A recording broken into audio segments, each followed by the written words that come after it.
We're in for a wild night.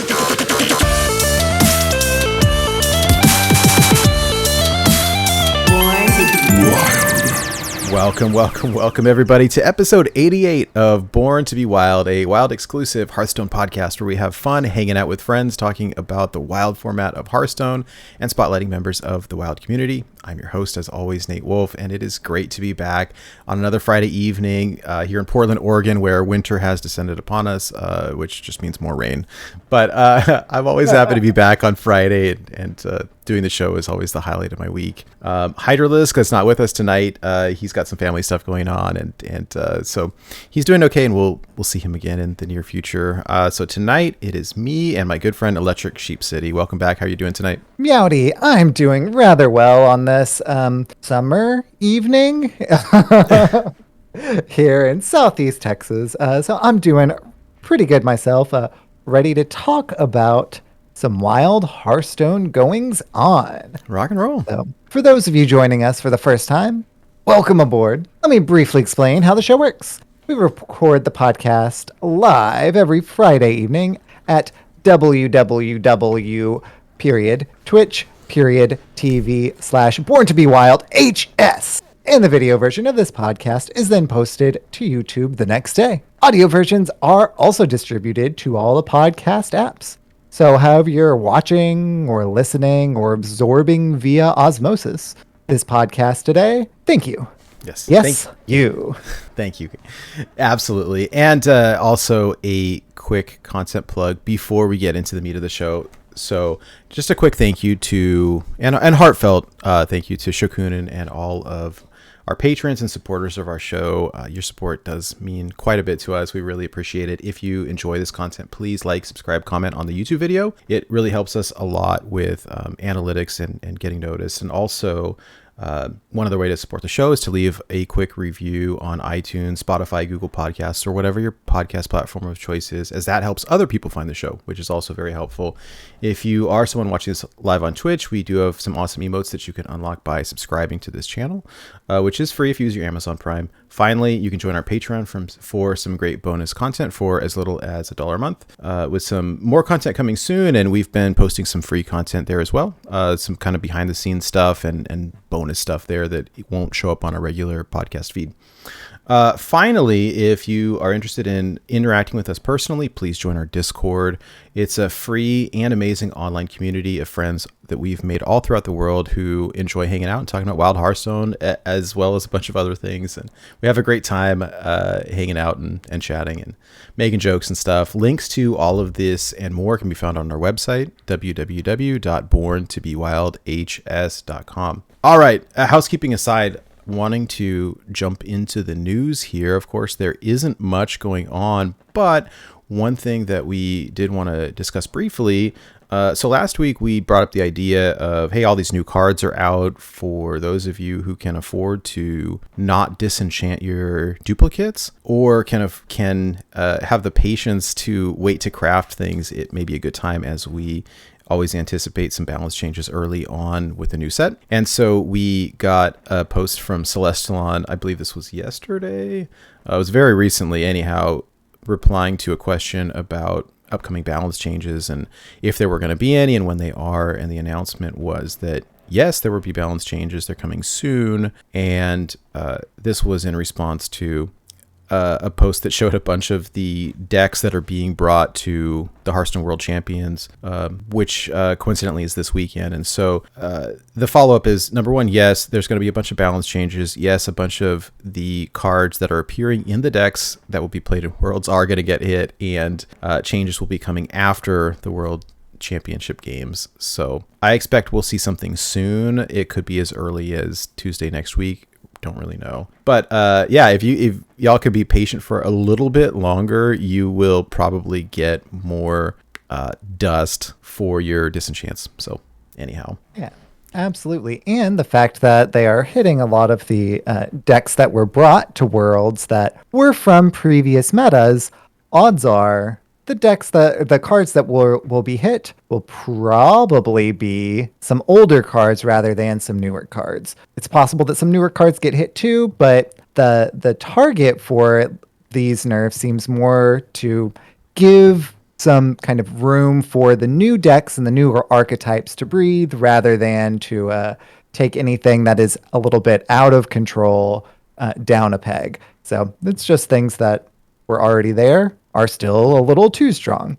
It's good that they're still in the meta, but keeping everything else from actually having a time to shine too seems to be the issue there. Absolutely. And I remember them announcing something to the effect of, with this Fractured and Alterac expansion, that the hope from the dev side was to slow down the meta a little bit. And now we've got this a whole bunch of strong combo type decks, and I think that was not quite what was intended. And so I'm not, and we get balance changes around this time every expansion anyways, and so this is really no surprise. I will say for me personally, this is the first time that I've had the self-control to not hit that mass disenchant button.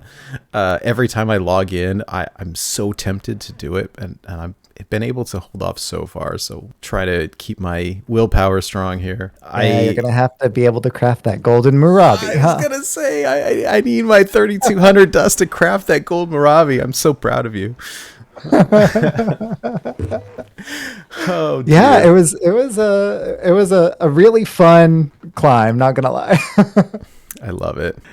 So for tonight's main topic, what we had in mind as we covered the lore of Alterac Valley last week, was to talk about early meta impressions and highlight some decks that either we've been playing ourselves or seen play with this new expansion. So I'm excited to do that. I'm always a little bit reluctant to do it the first week because we're all still getting settled a little bit and nobody's quite sure what is good and what's not. And but anyhow, yeah, I'm excited to talk about this topic.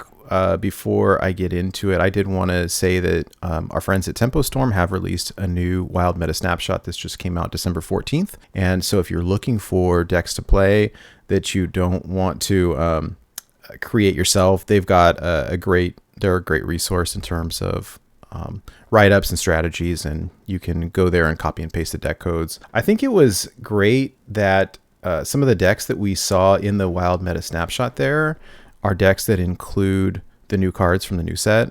It's kind of a rare thing in Wild, I think, when the new cards come out.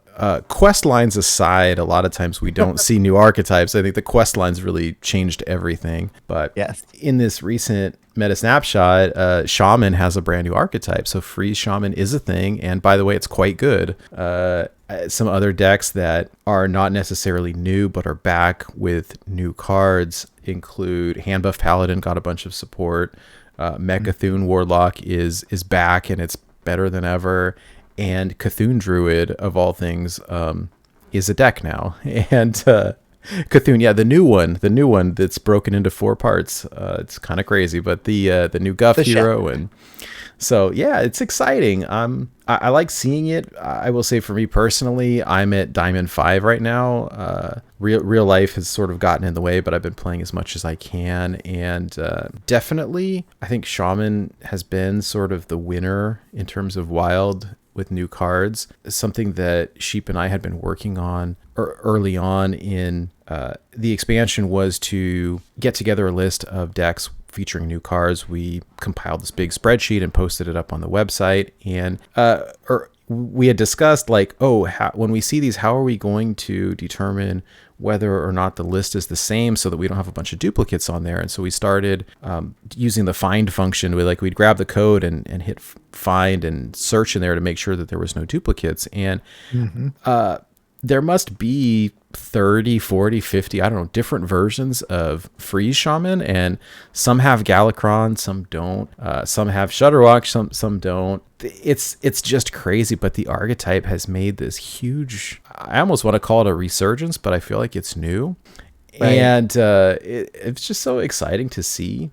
It feels like a breath of fresh air. I do feel like early on we were seeing so much of it on the ladder that I was kind of getting sick of it, but I try to keep in the back of my mind like, hey, new stuff, new deck in Wild, that's great. That's what we want to see. So absolutely. Well, and even though, there was some sort of kind of free shaman, typically particularly a Shutter Walk kind of combo where it would just freeze and gain armor and freeze and gain armor. And it was a meme, right? It was a cool meme. It was a fun meme, but it wasn't a competitive deck. The one now has a much different play pattern. And as the Tempo Storm meta snapshot reveals, it is a competitive deck. It's tier 1. I don't know that it's going to stay tier 1, but I love that it's there now. Oh, right? yes. Having a brand new archetype, essentially, with a brand new play pattern, actually be competitive in the first week. We love to see it. Oh, 100%. And it's so rare. I feel like Shaman is always the deck that's like, for ages, that was the deck that everybody, or the class that everybody complained about. Remember, like, even Shaman and Token Shaman and Shaman has gotten hit with so many nerfs over time. And even in Wild, like, even Shaman was the deck for such a long time. And then it kind of fell out of favor. It's been hit so many times. Anyways, I feel like, people are sleeping on Murabi, right? I honestly kind of think that they are. It's not the most kind of like min-max way of playing it, but there are a number of games that I played. We mentioned on the show last week, Nate and I had a friendly bet on whether or not I could hit Legend with a 10x multiplier with a deck featuring Murabi. Not necessarily built completely around it. Oh, hey, look, Free Shaman is an archetype that's actually powerful. Let's jam Murabi in there. And it actually worked pretty well. There are a number of games that Murabi actively bailed me out. I was about to lose against particularly Questline Warrior, right? Oh, hey, look, they just got their Rokara on board. Drop Murabi, freeze their Rokara the next turn, play Rokara, play a Jeweled Macaw. One time I even played a Bolner first, then played Rokara, then played Jeweled Macaw. Board space limited me to 3 Juggernauts, but could have had 4 even. It's crazy. Yeah. I remember seeing those screenshots and I was like, wait a minute. You did what now? It's incredible. For ages, I had this list going of archetypes for all different classes that weren't necessarily viable. And so it was, the things that you would expect in some regards, right? Beast Druid and Death Rattle Hunter and, whatever other kind of forgotten archetypes there have been over the years. And a lot of times they'll print a set and there's like 4 cards that are like, freeze cards or beast cards or whatever. And you're like, okay, well, I'm just going to put this in my pocket for, several years until they print more support and then we can revisit it. And, some decks get there over time and some don't. I am like over the moon to see Freeze Shaman as a thing, and whether or not, Murabi is a viable card in the deck is sort of arguable. Okay. Like do I feel confident recommending people to go craft it? Like, not really, but I don't think it's actively bad either. I mean, like you said, there's definitely some pros in playing it. Anyways, it's always exciting for me to see new stuff. I just think it's great. I've seen a handful of the hand buff Paladin. I didn't have any problem facing it, but it looks pretty strong. Some of the new cards seem good. This Mechathune Druid. Also, I was watching Jordan MG stream the other day and he was playing it, and I've faced off against some of it myself, and it's crazy to see a shaman or a druid rather with not only full health but like 50 armor on top of it. It's just it's crazy, and I think that the new Guff hero is really good. Absolutely. Yeah. And I'm glad that we were right in that too, because in order for the new Guff hero to be good, it means that gaining that armor, being able to slow the game down enough for it to be good, worked, right? So love to see that. Obviously, Questline Pirate Warrior, if it gets under it, can get under it. Yeah. But it doesn't always. The fact that it's an option is great. Yeah. I love the new hero cards. Hero cards are always fun, and they definitely change the scope of the game, for better or worse. I will say, way back in Knights of the Frozen Throne, when they released the Death Knights like that, it was just crazy. And some of those it had such an extremely high power level that it changed the course of Hearthstone forever. And so anytime new heroes come out, it's like, are they going to break the game? Maybe, maybe not. And I think these ones are really good. And some of them, the power level is quite high. I love that they're seeing play in Wild. And we've even seen some iterations that people do really well with the new Tavish hero in Even Hunter. And these are cool. The golden bundles came out this past week, and I opened a golden Dawngrass, which was fun. I do not have quite have the luck of our friend Homemaster, who managed to pack, 3 golden heroes in one bundle, which was just... It was absurd. Oh my gosh. I just opened mine, and I was like seething because my pulls were like terrible by comparison, but I was kind of jealous, but happy for him in his own way. So yeah. Anyways, one of the things we wanted to talk about tonight were a few deck lists that we have been playing that featured cards from the new set. For me in particular, I had seen this Mechathune Warlock posted and played a couple practice games with it, and I was kind of doing okay, but struggling a little bit, and watched some friends, particularly NHL and Ben from work and a few others, try to come up with like the perfect deck list. And I think that we're all kind of settled on like 28, 29 out of 30 cards. And it feels strong, and I don't think it's like tier 1, but it's probably tier 2 somewhere, and it feels better than it has before. And so here on the screen now is the Mechathune list that I've been playing over the past week, currently at Diamond 5 with it, but we'll probably continue to use this for my Legend climb. So early game, it's got Armor Vendors, Kobold Librarian, Mistress of Mixtures, because you want to... Number one, you want to draw cards, but you need to survive. And there's a lot of aggro decks. I think everyone was kind of frustrated because the first couple of days of the new expansion, there were so many people playing Odd Questline Hunter and Pirate Warrior. And it was like, come on, can we play new stuff, please? And this deck, it needs some life gain and some armor to kind of get around this stuff. And of course, with Mechathune to work, you have to draw through your entire deck.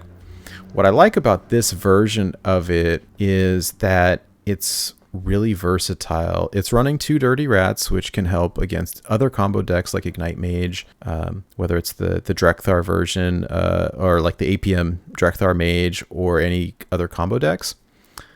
So that's been kind of good. It features the new Warlock legendary spell, Tamsin's Phylactery, which is crazy. It's just absolutely crazy. And I think that that card also is very versatile. And so there's several ways that you can win with this deck. It's got the Rune Mithril Rod, which will reduce the mana cost of all the cards in your hand as you draw them. And so a lot of times you've got a large hand that's greatly reduced. And if for those of you not aware with how this card works with Mechathune, its Death Rattle says that if there are no other cards in your deck and or your hand, that you win the game.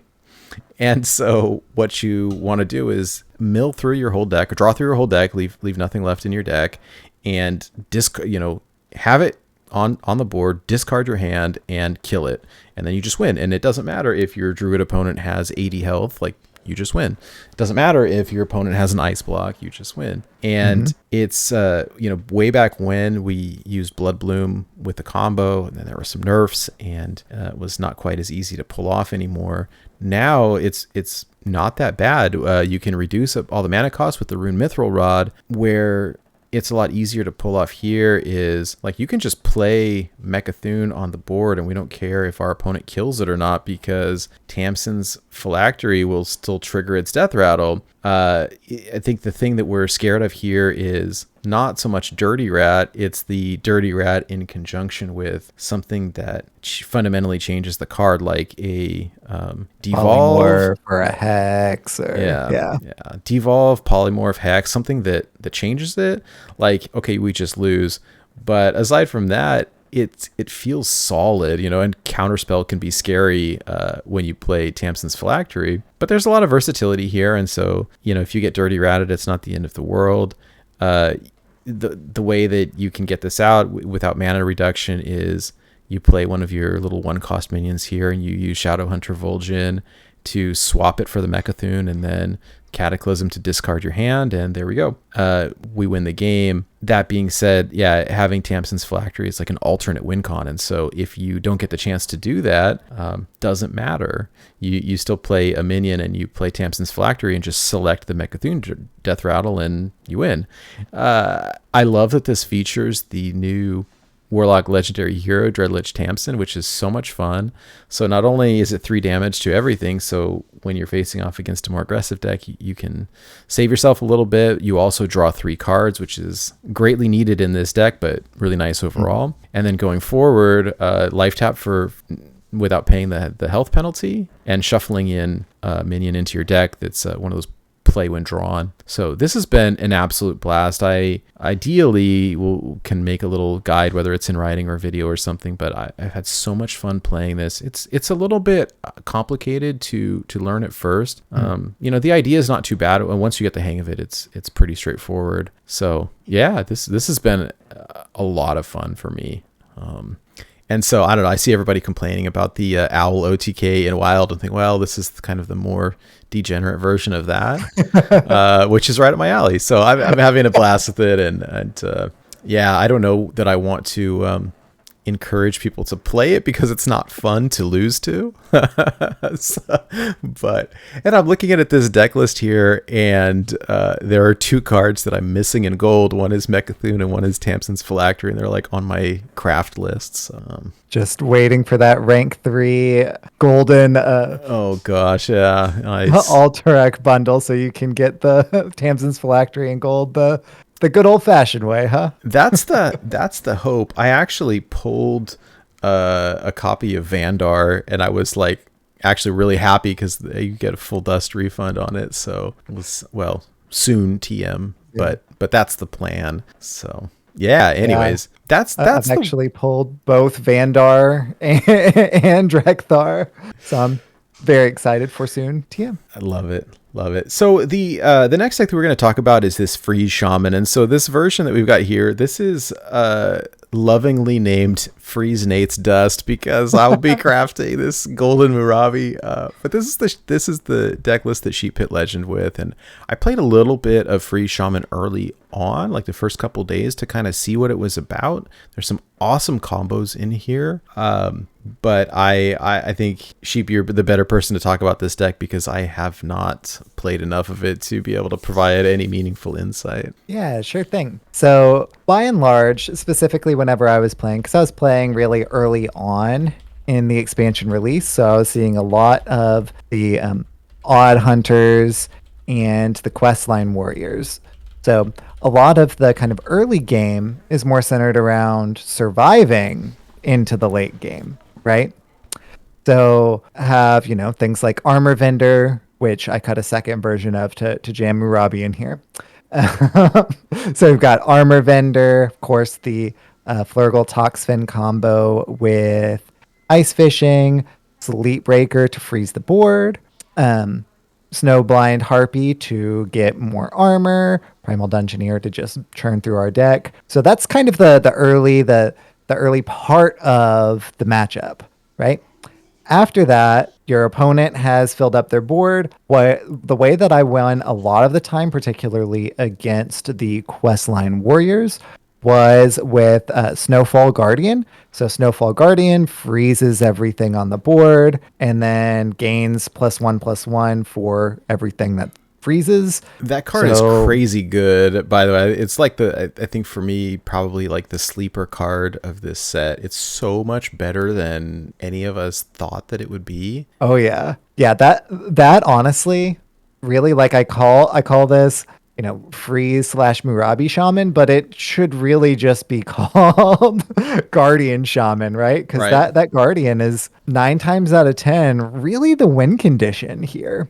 It is, and when you partner it up with Bolner or Brilliant Macaw and have it trigger multiple times, like as someone who's played a lot against this deck, having your board frozen and like, cool, I can do nothing, and watching this minion like grow and grow and grow is scary. And yeah, absolutely. Yeah, well, and like I was saying against Questline Warrior, the kind of best case scenario. On one, your armor vendoring.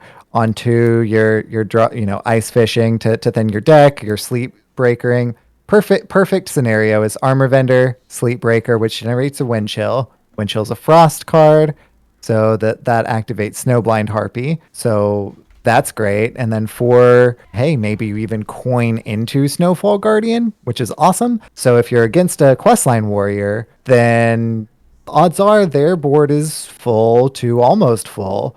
You freeze their board. And then the very next turn, you jeweled Macaw, so you freeze their board again. And then you jeweled Macaw again, or you Snowfall Guardian again. So they can't actually attack with you or to your face with their minions because they're always frozen. We also run a couple of different ways to either freeze a lot of the board and draw cards in Zentimo with the Wind Chill. So Wind Chill freezes a minion and draws a card.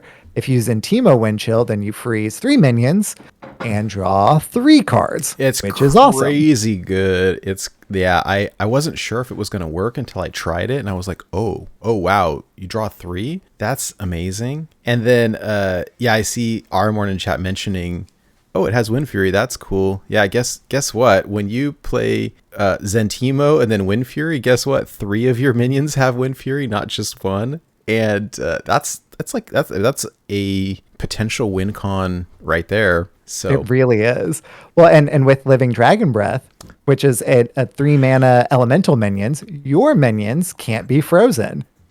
So you can just keep on freezing the whole board, quote unquote whole board, but your minions don't get frozen, so your opponent's minions get frozen. You can continue hitting face. You can drop Zentimo Wind Fury and just hit for a ton. You also have the Primal Dungeoneer, which draws a spell, and if it's a nature spell, then you draw an elemental. If you drop Primal Dungeoneer and hit Wind Fury, guess what? Wind Fury is a nature spell. That means that you draw an elemental. You only run 2 elementals. You run the Sleep Breaker and the Snowfall Guardian. So you're drawing one of those. Let's be real. You're looking for the Guardian at that point. But the Sleep Breaker isn't too shabby either, especially if you have Zentimo, because you can freeze 3 things and draw 3 cards. That's pretty great too. Yeah, wait. Update. Living Dragon Breath is also an elemental as well. Oh, that's true. That's true. Thank you. But I will say, in playing some of this as well, facing off against the mirror match, I would just hold on to my Living Dragon Breath, and they're freezing your board, and you're like, okay, fine, and I could have my giant minions or my Wind Fury ready to go and just kind of play into it. And as long as you leave one spot open on the board, then you drop Living Dragon Breath, and all of a sudden, oh wow, I'm not frozen anymore, and and so, yeah, I've won that way. It's like, surprise. So it's pretty fun. The inclusion of that card, I don't recall who noticed it first, but it's amazing, and it's been a lot of fun. This deck list is crazy good, and amazing to see versions of it as tier 1 now. I love it. It's bonkers. Yeah. Low key, I think the best Shaman in particular cards that were released this set, of course, we already mentioned the Snowfall Guardian, but Wildpaw Cavern, 4 mana. I forget exactly what they're called. They are a persistent effect for multiple end of turns. Mm-hmm. So Wildpaw Cavern, 4 mana at the end of your turn, summon a 3/4. Can't remember what it's called, but it looks like a little deer dude. And whenever the deer dude, whenever it damages anything, it freezes them. Turns out that's really good, particularly against Questline Warrior as well, because if they get their dudes frozen, then if their face gets frozen, then they can't hit in with their Ankar, and they can't continue drawing pirates. Mm-hmm. So I was not expecting Wildpaw Cavern to be nearly as strong as it was, and it's really clutch as well. Those two, Snowfall Guardian and Wildpaw Cavern, are probably the best new Shaman cards, in my opinion. Yeah, no, I agree. The other thing I will mention as someone who has played against this deck quite a bit is that it runs two Cult Neophytes in the Lotheb.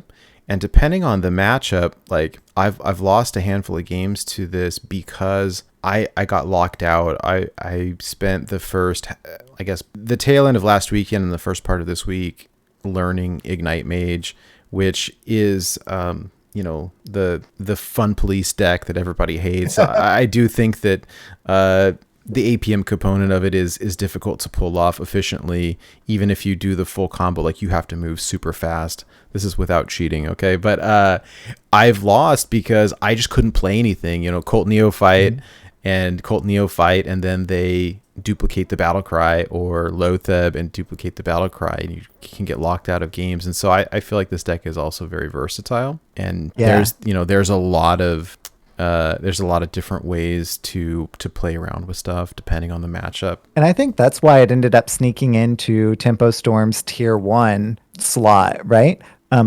Because not only does it, I'm not going to say prey upon questline warriors, but prey upon questline warriors, but it actually, against odd hunters, you have the spell disruption. Mm-hmm.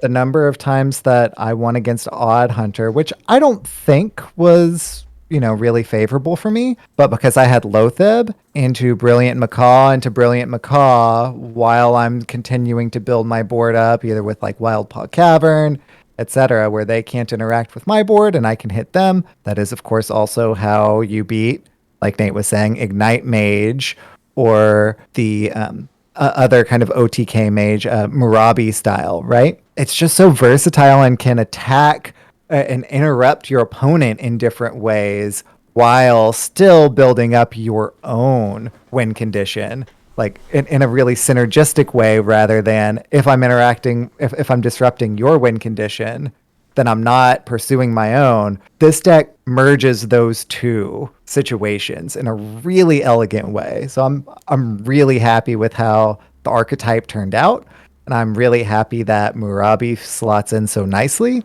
And I'm really happy that I am not the one who will have to craft Murabi in gold. You want to anyways. I was looking at it, and for this list, I only lack Murabi, Zentimo, Bolner, and 2 Brilliant Macaws to have the whole thing in gold. So it is awfully close. 3 of those are legendaries, though. That's true. I lucked out in packing a golden Bolner at one point. So yeah, I don't know. We'll see. Maybe have to pull the trigger on this at some point. It is really fun and surprisingly really good. Absolutely. So we have a couple other decks to talk about tonight as well. I will say that they are more along the lines of something that is more fun to play than I would say is competitive, but definitely fun. And so these were decks I know you were looking forward to playing when the new set came out, and so we had talked about this on the review show and intermittently throughout the past couple weeks. So we've got a spiteful mage here first that it looks like a lot of fun with the new bigger spells. So have you had a chance to play around with this? I have, and it is really fun. But like you were saying, I don't know that it's super competitive. It could probably be refined a little bit. Like I know that I don't have a tour guide in there, for example. So the spiteful summoner / big spell mage, right? So the early game is primarily minions. What does mage really have going for it particularly well? Its hero power is really versatile. So because its hero power is really versatile, the minions that I'm running in the early game kind of synergize with your hero power. So things like Daring Fire Eater, you don't want to run that out on one because it only interacts with your hero power the turn it's played. But Shivering Sorceress, which can discount a card in your hand if you have one of your big spells in your hand. Unfortunately, hey, you run a 1-mana 2/2 out there. If you don't have a big spell, this is at its core Spiteful Summoner deck. You still play your 1-mana 2/2 even if you don't get the effect. Oh, for sure, yeah. Yeah, Amplified Snow Flurry is a 2-mana card that discounts your hero power to 0 for the next one. Not a persistent effect, but the next hero power that you use costs 0 and freezes the opponent. So you can play Amplified Snow Flurry on turn 2 and then something that buffs up your hero power the next turn, like a fallen hero or an arcane amplifier on 3, and still ping it down, whatever it is, down the next turn. If it doesn't completely kill whatever minion is on board, then it freezes it because of the amplified snow flurry interaction. So it's got a lot of proactive ways of both building your own board and buffing your hero power to kind of control your opponent's board. And then, of course, as soon as 6 mana rolls around, you've got Spiteful Summoner and Belinda Stonehearth, which is the new one, which draws 2 cards and 2 spells in particular, and changes its swaps its stats for the big spells mana cost. So we only run 8 cost and above spells here, and Belinda Stonehearth is a 6 mana 5/5. So if we draw a Pyroblast and a Puzzle Box, Belinda is now a 6 mana 10/10, and you have a 5 mana Puzzle Box and Pyroblast. Wow. Which is really fun. I will say, whenever I have both Belinda and Spiteful Summoner in my hand on 6, play the Spiteful Summoner first because it does not draw the card, and Belinda pulls the cards out of your deck for Spiteful to actually look at. So you want there to be more cards there because you run 4 10-cost spells, 2 9-cost spells, and 2 8-cost spells. You want there to be more 10-cost spells than 8-cost spells. So if you draw things out of your deck, odds are you're drawing a 10-cost spell because you run essentially 50-50 there. Mm. So you want to do Spiteful Summoner before you do Belinda in that aspect. Yeah. And then, of course, in the upper end, you've got hero power kind of payoff cards. So you've got Jan'alai the Dragonhawk, which if you've done, I think it's 10 damage with your hero power, you're buffing your hero power up in the early game. Oh, look at that. Boom. You have a rag on board too.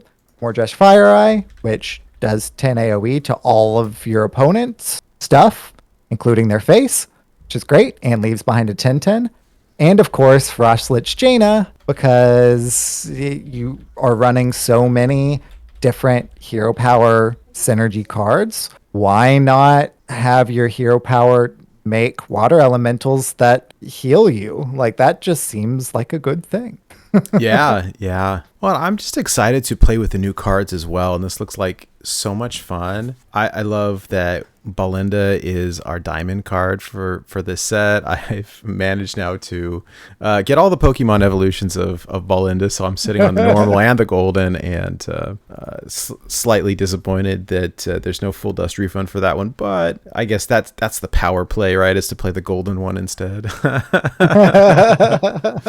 That's the way to flex. But and then this new spell, Rune of the Archmage, that's the one, correct, that says deal or cast 20 mana worth of spells that target the opponent if possible. Yes, and mage spells in particular. Yes. This card is surprisingly good. Having had people play it against me, it's like, wait a minute here. It's pretty crazy. And it can, sometimes it can backfire, maybe a little bit more so in Wild, just because the pool of spells is so much bigger. Same with Yogbox, but you never know, and the fun factor is so high that it makes it worth it for me. The fun factor is definitely really high with Rune of the Archmage. In fact, Rune of the Archmage, half of the mana of spells that it casts, it can cast Puzzle Box of Yogg-Saron, which is always really fun. Absolutely. Yeah, I'm looking forward to trying this in particular. I think that Hero Power Mage is one of those things that I always wanted to play that was never fully developed, and Spiteful Summoners always had a good place in my heart, whether it was Priest or Druid or whatever else. And it's such a fun card, so yeah, regretfully don't have it in gold, but one of these days maybe. One of these days. Like I was saying earlier, this is not really a deck that I'd play to climb, but also I hit Diamond 5 with this deck before kind of pushing with free Shaman, so you can climb a little bit with it. It's fun, and let's be real, people are mulliganing not for Spiteful Summoner Mage when you play it. Ain't that the truth? Yes. So it's a lot of fun. Not really competitive, but if you're in the game for having fun, you will definitely enjoy Spiteful Summoner Mage. Absolutely agree. Yeah, And one more deck here I think that is an archetype that's near and dear to your heart. And it features some of the new cards as well. It does. So I did a little bit of experimenting with Aggro Druid, which is, of course, my tried and true favorite archetype. This still definitely needs more refinement before I settle on kind of this being this expansion's version of Aggro Druid. But I wanted to try the new Aggro Druid cards. Of course, we've got Drekthar to get a lot of cheap stuff out of our deck. The other new cards are, of course, Iron Deep Trog, which is I didn't really think it good. was going to be great, and it's amazing. Yeah. We also, of course, run the other new one that's on there, which is Claw Fury Adept, which is essentially Savage Roar, but only for 1 instead of for 2, and drops a 2/3, all for 2 mana. What's not to love? One thing that is, of course, worth noting is that the Claw Fury Adept does give your hero 1 damage, 1 attack damage as well. So just like Savage Roar, Claw Fury Adept does buff up your hero to attack as well. That has been pretty handy the few times that I played this. Like I said, this is one that I still want to refine and play with a lot more to get down. It's got some really good potential, and I think that with additional kind of tinkering, we'll kind of be able to make it even more viable than it is now. And I mean, I've been winning games with it whenever I've been playing it. Probably about 50-50, truthfully. The thing that's holding it back the most right now is that I make a really, really wide board and my opponent just freezes it and has a really big Snowball Guardian. So the advent of free Shaman has actually been a detriment to my favorite archetype. But free Shaman is really fun, and it's the new thing, and I'm glad that it's having its time in the sun. Hopefully it doesn't stay in the sun too long because it is free Shaman. It will melt. So can definitely do some more refinement on Aggro Druid. This is the one that I've been playing around with right now, and it still seems pretty strong. Yeah. I like it. It's always fun seeing how new cards are going to fit in existing decks, and I enjoy the experiment phase of the new expansion where we're trying out the new cards and seeing how they fit into the new decks and whether or not they're going to be good. And it's always so fun making these predictions and then either being proven right or proven wrong one way or the other. It's just fun to see how this stuff all turns out. So yeah, I agree with you 100% on Iron Deep Trog is an amazing card. So yeah, punching way above its weight for sure. Big time.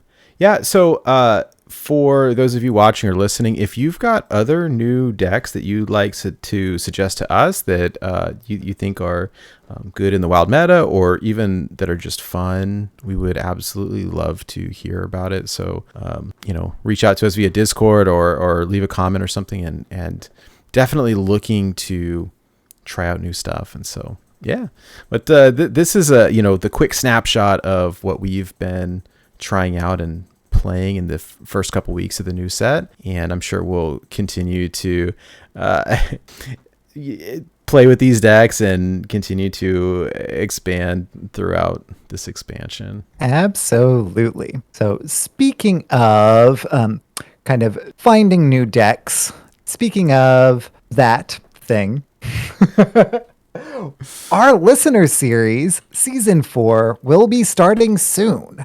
Signups are actually live right now. They are literally going live as we speak. For those of you who may not be familiar or missed last season's listener series, the Born to Be Wild listener series is a free wild Hearthstone tournament series that is centered around deck building. So each week we have different challenges with different deck building restrictions. We match players up and you play out. We've got 5 regular season weeks with 3 weeks of playoffs to kind of cap it off.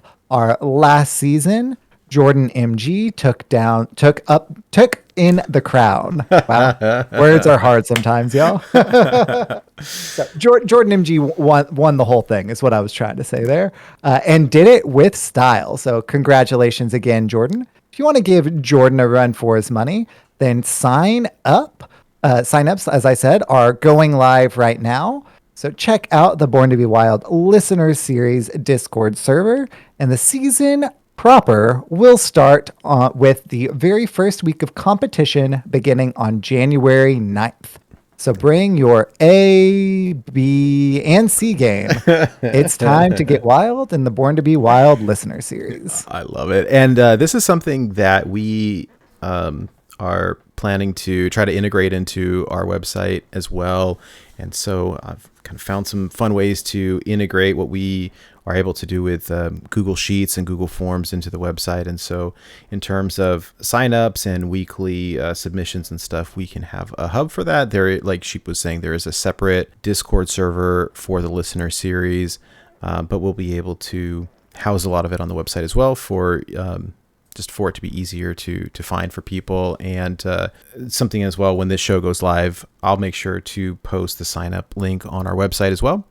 And yeah, it's super fun. The focus here is on these weekly deck building restrictions. There's a theme for each week, and it's something that's been really fun for us, is to be able to crowdsource the ideas.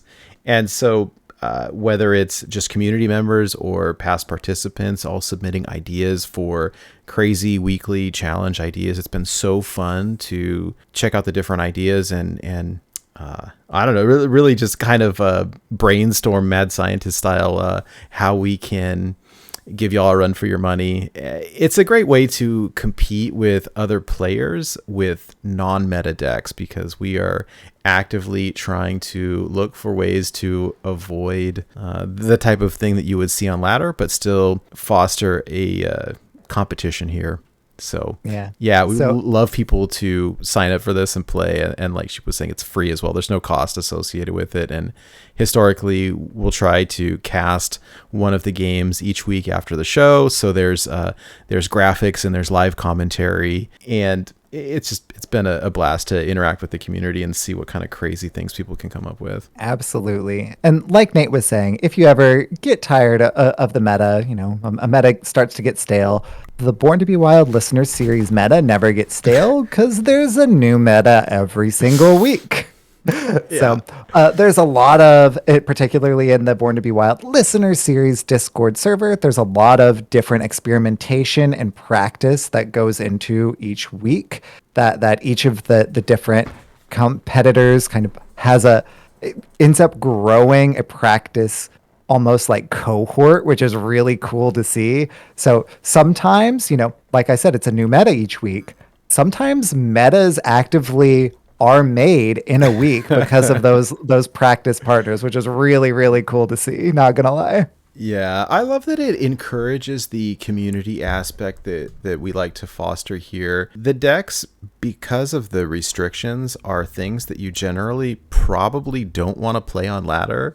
And so, folks end up finding practice partners or practice groups. And depending on how much information people share, you said, sometimes we'll see some patterns emerge in the decks that are showing up, and sometimes we see all kinds of crazy stuff. But it's definitely a nice place for off meta games, and a lot of fun. And everybody's very polite and very gracious, and it's just a blast, And I've competed in it the last couple of seasons as well, and even when I've lost games, it's like, wow, what just happened? And what I've asked myself so many times, like, wait a minute, that's not a real card, is it? Like, I've never seen that before, because we're like, off meta doesn't even begin to describe it. We're talking like never played stuff before. So it's been a blast. So yeah, check this week's show notes. There will be a link to sign up.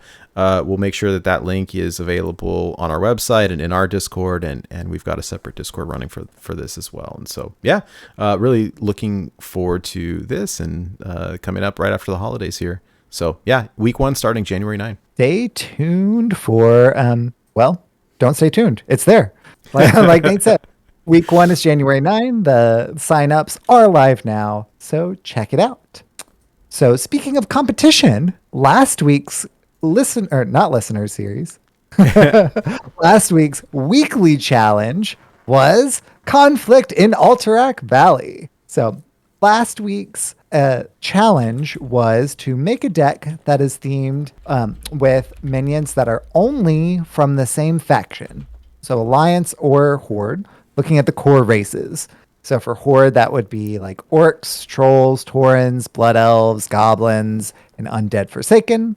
Whereas for Alliance, that's Humans, Dwarves, Gnomes, Worgans, Draenei, and Night Elves. Spell art and weapon art should reflect this as well. So making a deck that is actively viable, hopefully you can get a win with it. Maybe even on ladder, which I believe someone may have done. I believe so, actually. Yeah, it was. We got some good participation this week. It was a lot of fun, and having done a lore themed challenge, I want to give a big shout out and thank you to Goliath, who really was kind of the referee here, actively in Discord over the past week, answering a lot of questions about is my deck okay? Does it have the right minions in it? Does this count? Does this not count? And it was just a blast. And I think we saw a lot of participation also, which is a lot of fun for us on this end. So yeah. Anyways, and so Nate, who ended up winning this week's weekly challenge? Yeah, so our winner this week happens to be our very own Schmoopy Daddy, who built an orc deck that was very on point in terms of consistency with orcs. I mean, goodness, Rokara is everywhere, but even in the artwork in terms of the Outrider's Axe and we've seen some big names lore-wise. So Gromash Hellscream is here. Rokara is here. The card that everyone jokes about every time nerfs are mentioned, Warsong Commander, is in this deck. And Frostwolf Grunt. So this is very on point theme-wise. And so Schmoopy Daddy is our winner this week. 2 weeks in a row now, starting to give everyone else a run for their money. But congratulations to Smoopy Daddy, who will get 2 packs on us, and we will immortalize this achievement on our website, Hall of Fame, where we can recognize this for generations to come. So yes, congrats. And I will give you extra kudos for the screen. Number 1, doing it on ladder, but number 2, the screenshot attacking with the new weapon, the this hammer axe thing, whatever it's called. What is Rokara? Is it the immovable object, or is it the I think it's the unstoppable force. Oh, the unstoppable force, rather. Yes. Well, anyways, the screenshot was quite amazing. So congrats there. Great work. We do have... Congratulations. Yeah. Good job. Love to see it. And we do have another challenge for y'all this week. I'm excited to present this one. For me personally, I've been experimenting a lot with some of the new hero cards. And so this week's listener challenge is around the new Demon Hunter hero, Kurtrus. And so here's the challenge. The way that the hero power works is every time one of your minions attacks, the hero power refreshes. I currently have a high score attack of 30 damage, and this is without a weapon equipped. And so the challenge for all of y'all is to beat my top score. I want to see if anyone out there can come up with a attack of over 30 without having a weapon equipped. Primarily, this is meant to happen using the hero power. Refreshing the hero power enough times to get your attack up above 30. So yeah, we'll see if anybody can do it. The way to participate in this, challenges can be played in casual or on ladder, either way. We don't want you to tank your rank unnecessarily, but if you want to, you're more than welcome to. You unfortunately cannot play against a friend or against the innkeeper. They may not necessarily mean to make it too easy, but they'll make it too easy accidentally.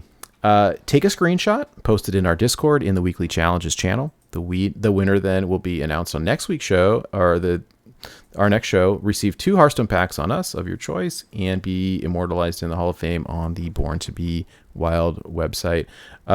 Looking forward to some of the crazy things that you all can come up with. I'm seeing how gigantic this hero power can get, or this attack can get. And I know that there's some ways to manipulate this, especially in Wild. The spirit of this competition is to try to do this using the hero power the way that it was intended, refreshing it multiple times to get the attack rather than using a whole mess of spells to get your giant attack. So that is definitely the preference there, but we'll see what all of you can come up with. And yeah, and it will announce the winner on the next show.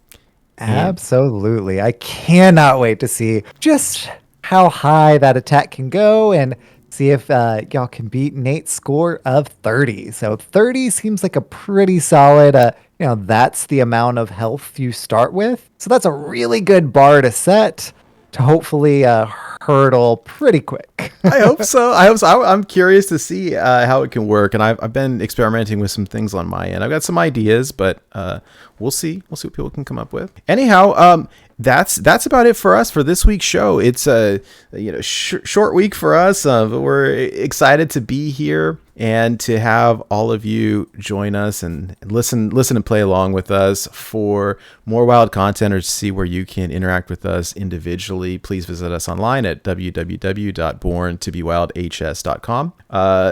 A quick PSA, there will be no show next week because it will be Christmas Eve and we will be doing some family stuff, but we'll be back after that. And always looking forward to hanging out with you all and talking about Wild Hearthstone. So thanks for joining us, and we'll see you next time on another new episode of Born to Be Wild. Wiser words have never been spoken.